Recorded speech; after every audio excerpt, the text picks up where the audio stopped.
Almost all railway vehicles use bogies to carry and guide the body along the track. The main purpose of a bogie is to provide flexibility in steering, so the wheels can align themselves more closely with the track when the train goes around a curve.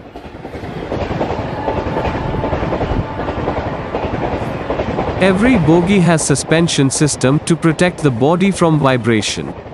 LHB bogie has a two-axle type with a primary and a secondary suspension system. In this video, we will learn secondary suspension and how it works.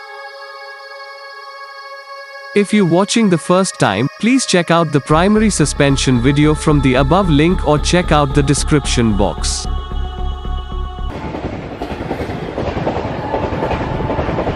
The flexi-coil springs used at the secondary suspension between the bogie and the body. These spring systems provide for the flexible mounting of the vehicle body and aid the comfort of passengers by isolating the vehicle from vibrations transmitted from the track.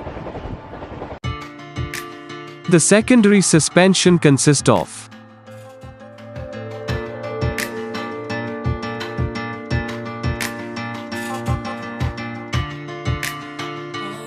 bolster beam, internal spring, external spring, centering disc, bogie frame, vertical damper, yaw damper,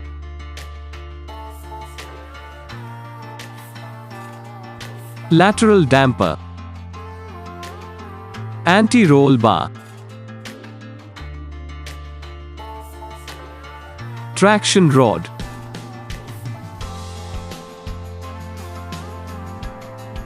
safety cables etc. Each spring pack is made up of an internal and external spring. An anti-roll bar fitted on the bogie frame realizes a constant reduced inclination coefficient during running.